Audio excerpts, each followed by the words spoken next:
اور حدیث نبوی کو میں نے اپنا عنوان سخن بنایا ہے، اس پر گفتگو کرتے ہوئے آپ کے سامنے اپنی باتوں کو پیش کرتے ہیں۔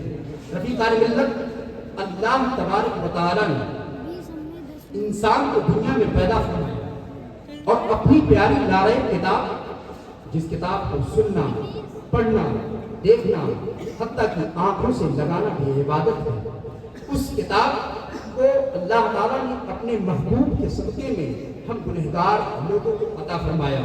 انسان کو اللہ تعالیٰ نے دنیا میں پیدا فرمایا اور انسان کی رشد و ہدایت کے لیے اللہ نے انبیاء کرام کو دنیا میں مبعوث فرمایا۔ کب تک؟ جب تک اللہ نے چاہا۔ اور یہ سلسلہ کب تک رہا؟ دنیا میں سب سے پہلا انسان جو آیا، ہم اور آپ ان کو اپنی زبان میں حضرت آدم علیہ السلام و تسلیم کے نام سے جانتے ہیں۔ اسی کی جان نسبت کرتے ہوئے ہم اور آپ آدمی کہے جاتے ہیں۔ گویا کہ جو انسان اپنے آپ کو کہتا ہے کہ ہم آدمی ہیں، یہ تسلیم کرے کہ ہم انسان ہیں، آدمی ہیں، اشرف المخلوقات ہیں، اپنی نسبت حضرت آدم علیہ السلام و تسلیم کی جان جو کرتا ہے، اسی جگہ پہ نیوٹن، ڈارون، ارسطو، اے پی جے، دنیا کا کوئی بھی سائنسداں ہو، ہر کسی کا نظریہ باطل ہو جاتا ہے۔ وہ کیا باطل ہوتا ہے؟ جو یہ کہتے تھے انسان پہلے انسان نہیں تھا، انسان پہلے بندر تھا، بعد میں وہ انسان میں کنورٹ ہوا ہے۔ رفیقان ملت، میں اسی تناظر میں آپ سے بات کروں گا۔ اللہ تعالیٰ نے دنیا میں انسانوں کو پیدا فرمایا، ان کی رشد و ہدایت کے لیے، ان کو اچھی راہ دکھانے کے لیے، ان کو برائیوں سے بچانے کے لیے اللہ تعالیٰ نے انبیاء کرام کی ایک جماعت کو دنیا میں مبعوث فرمایا۔ سب سے پہلے دنیا میں تشریف لانے والی ذات حضرت آدم علیہ السلام کو تسلیم کی ہے۔ اس کے بعد ان کے بیٹے حضرت سیس پیغمبر آتے ہیں، ایک کے بعد دیگرے 1,02,24,000 کم و بیش کا یہ سلسلہ چلتا رہتا ہے۔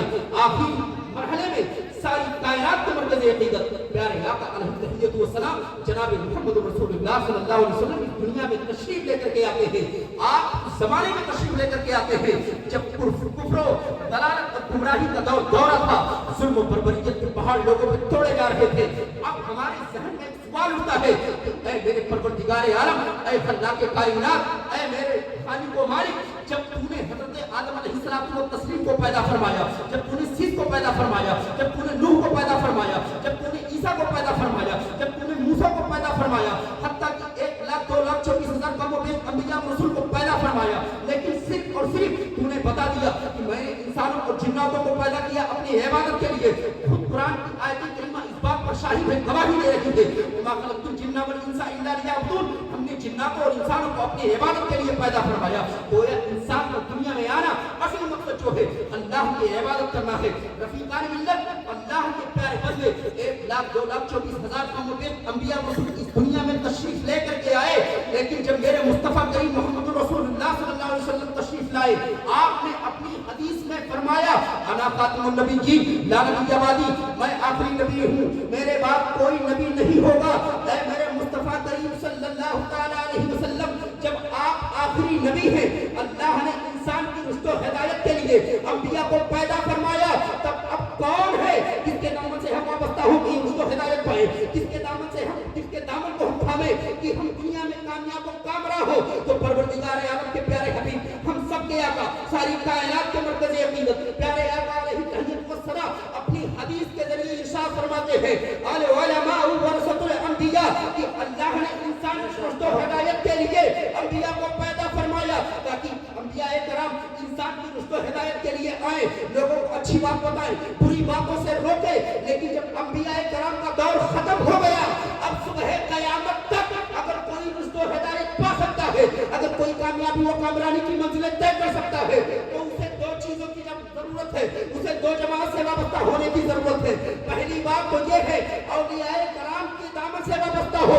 وہ ان کی روحانی طور پر امداد کریں گے، اور دوسری بات یہ ہے کہ علماء کی جب دامن سے وابستہ ہو جائیں، علماء کی جماعت سے جڑ جائیں، اس لیے کہ علماء ظاہری طور پر ان کا امداد کریں گے۔ جب وہ علماء کے دامن سے وابستہ ہو جائیں گے، علم حاصل کرنے والوں سے جڑ جائیں گے، تو ان کی دنیا بھی سمجھ جائے گی ان کا آخرت۔ عزیزان اللہ علیہ السلامیہ، نبی آخر صلی اللہ علیہ وسلم ارشاد فرماتے ہیں کہ علماء ہیں کون؟ تو سنو، فرماتے من خرج فی طلب العلم فہو فی سبیل اللہ، جو علم دین حاصل کرنے کے لیے نکلا، من خرج فی طلب العلم فہو فی سبیل اللہ، جو علم دین حاصل کرنے کے لیے نکلا وہ اللہ کے راستے میں ہے، کب تک؟ فرماتے ہیں حتی یرجع، یہاں تک کہ وہ لوٹ نہ آئے۔ اب وہ شخص، وہ طالب علم جو علم دین حاصل کرنے کے لیے جاتا ہے، جب تک لوٹتا نہیں ہے تب تک وہ اللہ کے راہ میں جہاد کرنے والے کی طرح ہوتا ہے۔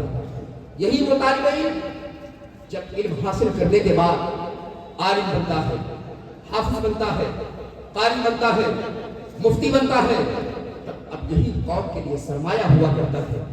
لیکن آج بڑا عجیب مرحلہ ہے کہ جن کو وضو و غسل کے فرائض نہیں معلوم، جن کو نماز، زکوٰۃ، روزہ کے احکام نہیں معلوم، وہ بھی علماء کو طنز کرتے ہیں، وہ بھی علماء پہ بھدے بھدے کمنٹ کرتے ہیں۔ میرے ملت کے نوجوانوں، آج آپ جشن عطائے رسول میں حاضر ہیں، آپ اس میں دستار بندی کے پروگرام میں حاضر ہیں۔ بعض بچوں کی دستار بندی جن کی ہونی ہے، ان میں سے بعض ان کے گھر والے، رشتہ دار، اہل خاندان، اہل کنبہ، قبیلہ تشریف لے کر کے آئے ہوں گے، لیکن بعض تو ایسے ہیں جو علم، علماء کی فضیلت کو سمجھتے ہیں، لیکن بعض ایسے ہیں جو علم اور عالم کی فضیلت کو نہیں سمجھتے ہیں۔ انہیں میں ایک جملہ دینا چاہتا ہوں، حدیث کی روشنی میں میرے مصطفیٰ کریم صلی اللہ علیہ وسلم ارشاد فرماتے ہیں تدارس العلم ساعۃ من اللیل خیر من احیائها، ایک گھڑی علم دین حاصل کرنا یہ پوری رات عبادت کرنے سے بہتر ہے، پوری رات نفل نماز پڑھنے سے بہتر ہے۔ یہ کس کے لیے کہا جا رہا ہے؟ اس کے لیے نہیں ہے جو بمبئی میں جا کر کے روپے کمائے اور آ کر کے ناجائز کاموں میں صرف کرے، یہ اس کے لیے نہیں ہے جو شہر بغداد میں جائے اور صرف ٹہل گھوم کر کے چکر لگا کر کے آئے اور سیلفیاں کاٹے، وہ یہ سمجھے کہ ہاں ایک گھڑی ہمارے لیے تمام گھڑیوں سے بہتر ہے۔ نہیں میرے ملت کے نوجوانوں، بلکہ مصطفیٰ کریم صلی اللہ علیہ وسلم کی حدیث پاک اس شخص کے لیے گواہ ہے جو ایک گھڑی علم دین حاصل کرتا ہے۔ اللہ کے رسول فرماتے من تدارس العلم ساعۃ من اللیل خیر من احیائها، ایک گھڑی علم دین حاصل کرنا یہ پوری رات عبادت کرنے سے بہتر ہے، پوری رات نوافل پڑھنے سے افضل ہے۔ اور آخر ایسا کیوں نہ ہو؟ کیونکہ علم جب انسان کے پاس رہتا ہے، اسی لیے تو قرآن نے کہا هل يستوي الذين يعلمون والذين لا يعلمون، اے میرے پیارے پیغمبر آپ بتا دیجئے کیا جاننے والے اور نہ جاننے والے دونوں برابر ہیں، یکساں ہیں؟ تو قرآن کی آیت کو جب آپ پڑھیں گے، اس کی تفاسیر کا مطالعہ کریں گے، آپ کو معلوم ہوگا کہ قرآن خود آپ کو جواب دیتا ہوا نظر آئے گا۔ اے لوگو تم کہاں کس بھول اور کس چکر میں پڑے ہو؟ اس لیے کہ علم تو ایک نور ہے، علم تو روشنی اور لائٹ اور پرکاش کا نام ہے، تاریکی تو جہالت ہے، تاریکی علم تو تاریکی اور جہالت ہے، جہالت جو ہے وہ تاریکی ہے، جہالت جو ہے اندھیرا ہے۔ جس طریقے سے یہ عالم اور جاہل، جس طریقے سے روشنی اور اندھیرا یکجا نہیں ہو سکتے، اسی طریقے سے عالم و جاہل جو ہے وہ یکجا نہیں ہو سکتے۔ اس لیے کہ وہ شخص جو ایک گھڑی علم دین حاصل کرے اور ایک وہ شخص جو راتوں رات عبادت کرے، راتوں رات نوافل پڑھے، اگر اس کے پاس علم نہیں ہے تو یقین جانو وہ کبھی نہ کبھی شیطان کے دام فریب میں، کبھی نہ کبھی شیطان کے بہکاوے میں ضرور آ جائے گا۔ آپ ہی جاتے ہیں، آپ کے ذہن کو قریب کرنے کے لیے میں ایک مختصر سا واقعہ